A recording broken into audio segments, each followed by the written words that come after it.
దేవునితో సహవాసం.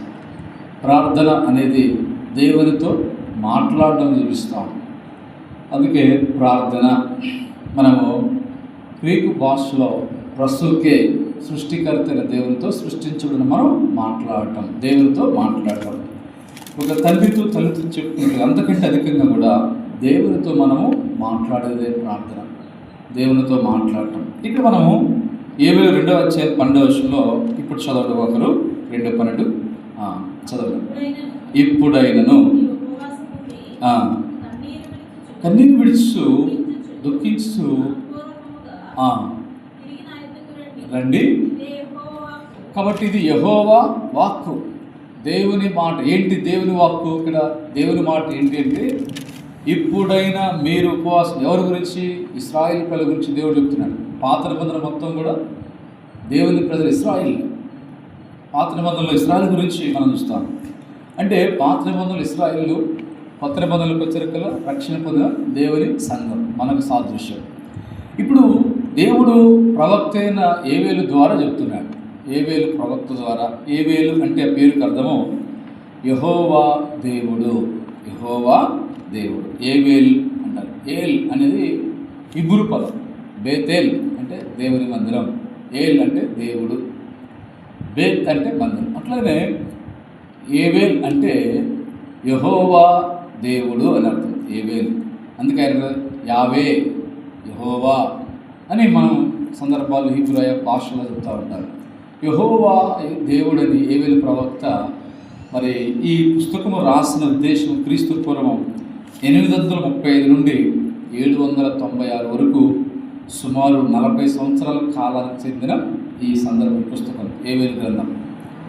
ఆ టైంలో ఏవేలు ప్రవక్త ద్వారా దేవుడు ఇశ్రాయేలు తొలగిస్తున్న వర్తమానం ఇది. ప్రవక్త ద్వారా దేవుడు మాట్లాడుతున్నాడు. దేవుడు కొన్ని సందర్భాలలో ఆయన వాక్కు ద్వారా మాట్లాడుతూ వచ్చాడు. శబ్దం పైనుండి స్వరం వినపడింది. కొన్ని సందర్భాల్లో దేవుడి స్వరం పైనుంచి ఆకాశ మేఘం చిరిపడేది స్వరం. రెండవది దేవుడు మోషే ద్వారా మాట్లాడుతూ వచ్చినాడు. ప్రవక్త ద్వారా దేవుడు అందుకే ఎబిరిపత్రిక ఏర్పడంటే పూర్వకాలం నానా విధములుగా మాట్లాడిన దేవుడు, ప్రవక్తల ద్వారా మాట్లాడిన దేవుడు, మన పితరులతో మాట్లాడిన దేవుడు, అంత్య దినముల్లో కుమారుని ద్వారా, వాక్యం ద్వారా దేవుడు మనతోటి మాట్లాడుతాడు. ఈ ఏవేలు గ్రంథము మనం చూసినప్పుడు 3 అధ్యాయాలు కలిగిన పుస్తకం. ఏవేలు 3 అధ్యాయాలు కలిగిన పుస్తకం. ఈ ఏవేలు గ్రంథంలో మనకు ముఖ్యమైన అధ్యాయం 2వ అధ్యాయం. అంటే మిగతా కాదని కాదు, అవి అవసరమైనవే. ఇంకా ముఖ్యమైనది ఏంటంటే 2వ అధ్యాయం. ఇప్పుడు ఏవేలు గ్రంథంలో మనం చూస్తే ముఖ్యమైన అధ్యాయం 2వ అధ్యాయం. ఇక్కడ మనుషులు ముఖ్యమైన వారు ప్రవక్తన ఏవేలు, తర్వాత యూదా ప్రజలు, ముఖ్యమైన వ్యక్తులు. ముఖ్యమైన స్థలము యెరూషలేము. ముఖ్యమైన స్థలం. ఇప్పుడు ఏవేలు ప్రవక్త ద్వారా ఇశ్రాయేలు ప్రవక్త ఏం చెబుతున్నాడు అంటే, ఇప్పుడైనా మీరు ఉపవాసం ఉండి. ఎందుకు ఇప్పుడైనా పదం వాడాడు? ఒక పదం వాడాడంటే దేవుని ఉద్దేశం ఉంది అక్కడ వెనక. ఏంటో ఉద్దేశం అంటే, యూదావారు ఇశ్రాయేలుకి వాళ్ళకి ఉపవాసం అనే అనుభవం లేదు. ఉపవాస ప్రార్థన వాళ్ళకి చాలామందికి లేదు. ఈ దినాల్లో కూర్చోండి, చాలా చోట్ల దేవుని బిడ్డల విశ్వాసులు కూడా చాలామందికి ఉపవాస ప్రార్థన లేదు కదా. అంటే వారు ఉపవాస ప్రార్థన అనేది కొంచెం ప్రార్థనలో కల కష్టమైంది ఏంటంటే, 2 ప్రార్థనలు ఉంటాయి. ఒకటి ఉపవాస ప్రార్థన, రెండవది ఆల్ నైట్ ప్రార్థన. అంతే కదా. ఎందుకంటే ఉపవాస ప్రార్థన తినకుండా చేయాలి, ఆల్ నైట్ ప్రార్థన నిద్రపోకుండా చేయాలి. అందుకోసము ఈ ప్రార్థన మనకు కష్టంగా ఉంటాయి. చాలామంది దేవుని బిడ్డలకు కానీ విశ్వాసులకు కానీ కదా, చాలామంది కష్టం. కానీ ప్రార్థనలో కల్లా ముఖ్యమైన ప్రార్థన, బలమైన ప్రార్థన ఉపవాస ప్రార్థన, ఆల్ నైట్ రాత్రంతా ప్రార్థన. ఇవి చాలా శక్తివంతమైన ప్రార్థన బైబిల్లో. అందుకే దేవుడు ఇప్పుడైనా మీరు ఉపవాసం ఉండి ప్రార్థించండి. ఉపవాసం అని ఎందుకు ఆ పదం అన్నాడంటే, ఓ సందర్భాలు అంటారు కదా, ఇప్పుడన్నా మనసు మార్చుకోండి. కారణం ఏంటి? ఎప్పుడైనా తాగి చెడిపోయినటువంటి వాళ్ళ జీవిత హృదయాలు, ఊపిరితిత్తులు ఎవరు చెడిపోతూ ఉంటాయి. ఏమో విన్నారు మా పెద్దమ్మ వెనక మరలా తాగిన తర్వాత ఏమైపోతామో ఊపిరితిత్తులు చెడిపోతాయి. వాడు డాక్టర్ ఏమంటాడప్పుడు, అయ్యా ఇప్పుడన్నా నువ్వు త్రాగుడు మానుకోమంటారా, తాగమని చెబుతారు. కాస్త ఏమో మానుకోమని చెబుతారు కదమ్మా. అయితే అలానే ఇప్పుడన్నా ఆ మనసు చెడుతనం మానుకోరు. ఇంకేమంటారు, చదువుకోవట్లే పిల్లలు ఎంతో నష్టపోయినారు, పరీక్షలు తప్పిపోయారు, ఫెయిల్ అయ్యారు. ఏమంటారు? అయ్యా ఇప్పుడన్నా జాగ్రత్తగా మంచిగా చదువుకో, ఇప్పుడన్నా చదువుకోరా, ఫెయిల్ అయిపోయినావు కదా అంటారు. అట్లనే దేవుడు ఏదో వారు ప్రార్థన జీవితం లేదు, వారికి ఉపవాస ప్రార్థన లేదు.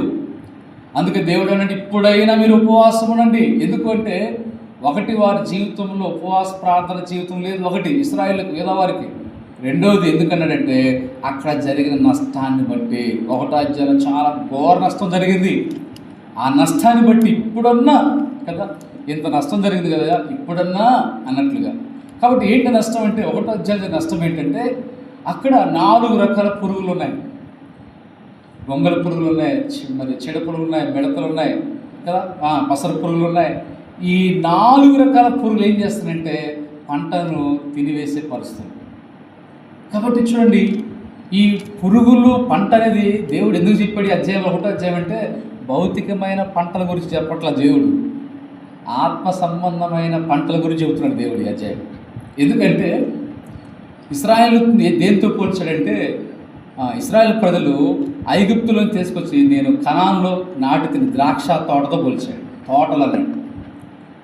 ఇశ్రాయేలు తోటలతో పోల్చబడ్డాడు, సంఘం కూడా ద్రాక్ష తోటతో పోల్చబడింది. అంటే ఇప్పుడు దేవుడి గ్రంథం మనకి ఏం రాబడింది ఇక్కడ అంటే ద్రాక్ష తోటలు కావచ్చు, ఒలివ తోటలు కావచ్చు, పంటలు అంటే ఏంటి? ఇశ్రాయేల్ ఆత్మీయ జీవితాన్ని చూపిస్తాం.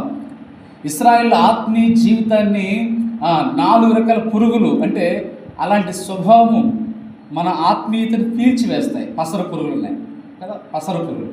ఆ చెట్టు పసదనమే ఉండదు, ఆత్మీయత ఎదగదల ఉండదు, ఫలింపు ఉండదు. అంటే ఈ లోకంలో సాతానుడు, అపవాది దూతలు, శరీరము, అనేకులు శరీర సంబంధమైన వారు ఏం చేస్తారంటే మనం ఆత్మీయంగా ఫలింపు లేకుండా మన ఆత్మీయ జీవితాన్ని ఆత్మీయ సారం లేకుండా చేస్తూ ఉంటారు. కాబట్టి మనం పరిశుద్ధ గ్రంథంలో మనం చూస్తే దేవుని గ్రంథంలో ఇక్కడ ఆత్మీయ స్థితి, ప్రజలు వారి జీవితాలు చల్లారిపోయిన స్థితి, ఆత్మీయంగా పాడైన స్థితి. ఎందుకంటే వారి జీవితంలో వాక్యాన్ని గైకొనలా, వారు తిరుగుబాటు చేస్తారు ఇశ్రాయేలు, వారు అవిధేయులైనారు, వారిలో పాపం ఉంది ఇశ్రాయేల్లో ఆ దినాల్లో. అందువల్ల 1వ అధ్యాయంలో ఆత్మీయ స్థితి, పంటలు కానీ అవన్నీ కూడా ఇలాంటి స్థితిలో ఉన్నాయి. అందువలన ఇప్పుడైనా మనం అయితే ఇప్పుడు ఏం చేయాలా? ఏం చెప్తున్నాడు ప్రభువైన దేవుడు అంటే ఇప్పుడైనా మీరు ఉపవాసం ఉండి కన్నీరు విడుచు దుఃఖించు మనపూర్వకంగా తిరిగి నా ఎదుకు రండి. ఇక్కడ మనం చూస్తే మొదటిది మనము ఉపవాసముతో దేవుని సన్నిధిలో ఇష్టపూర్తిగా ఆయన ఎద్దుకు రావడం ఒకటి. ఇది మొదటి విషయం. దేవుడి కార్యాలు మనం చూడాలంటే ఏదో వారి ఇశ్రాయేలు జీవితంలో దేవుడు అద్భుత కార్యాలు, గొప్ప కార్యాలు, మేలు చేయడానికి కారణం ఏంటి? ఎందుకు దేవుడు గొప్ప కార్యాలు చేస్తూ వచ్చాడు? మరి మన జీవితాల్లో కూడా దేవుడు కార్యాలు చేయాలంటే ఒకటి ఉపవాసముతో దేవుని సన్నిధి మనం మనపూర్వకంగా ఇష్టపూర్తిగా మనము దేవుని ఎత్తుకొచ్చుట ఒకటి. దేవుని ఎత్తుకొచ్చుట మనపూర్తిగా ఉపవాసంతో. రెండవ మాట చూద్దాం. రెండవది మనము 13వ చదువు 2:13 మీ దేవుడని యెహోవా శాంతమూర్తియు ఉండి చేయక పశ్చాత్తాపడును కనుక మీ వస్త్రములు కాక. రెండవ మాట చూస్తే ఇక్కడ రాబడిన మాట చూస్తే యెహోవా గుణలక్షణాలు చెప్తున్నాడు. ఎలాంటి వాడు గుణలక్షణాలు అంటే కరుణావాత్సల్యం గలవాడు, శాంతమూర్తి, అత్యంత కృపగలవాడు, చేయనుద్దేశించిన కీడును చేయక పశ్చాత్తాపడతాడు. అలాంటి దేవుడు కనుక అయితే ఏం చేయాలి? రెండవది మీ వస్త్రములను కాక.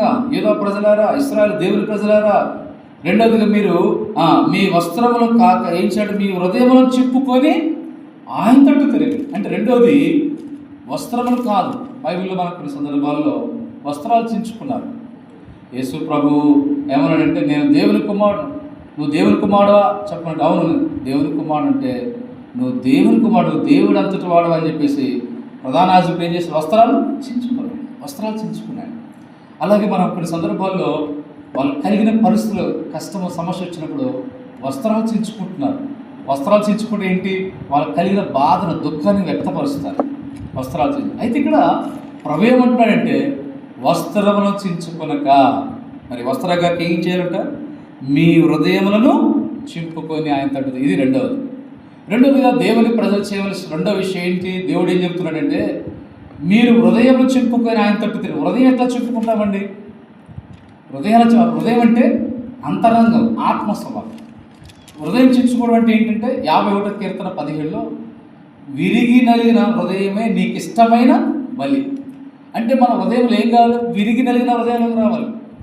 అంటే ఎప్పుడు అక్కడ వారు పాపాన్ని బట్టి విరిగి నలిగిన హృదయం, అక్కడ వారికి ధాన్యం లేదు, పంట లేదు, ఫలితం లేదు. కనుక మన జీవితంలో కలిగిన కరువు, మన జీవితంలో పాపాన్ని బట్టి మనం రెండుగా ఏం చేయాలంటే దేవుని సన్నిధిలో మన హృదయాలు చించుకోవడం. అంటే పశ్చాత్తాపంతో, భారంతో విరిగి నలిగిన హృదయం. దానికి ఎగ్జాంపుల్ బైబిల్ ఎవరున్నారంటే సుంకరి మనం చూడవచ్చు. బైబిల్లో ఇద్దరు ప్రార్థన చేసి ఇద్దరు వెళ్ళారంట. ఎంతమంది వెళ్ళారు అక్కడ? ఇద్దరే వెళ్ళారు. చూసారా? ఇద్దరే వెళ్ళారంట. ఇద్దరు మనుషులు ప్రార్థనకు వెళ్ళారు. అంటే ప్రార్థనకు తక్కువ వెళ్తారు, యేసు ప్రభువుకు తెలుసు.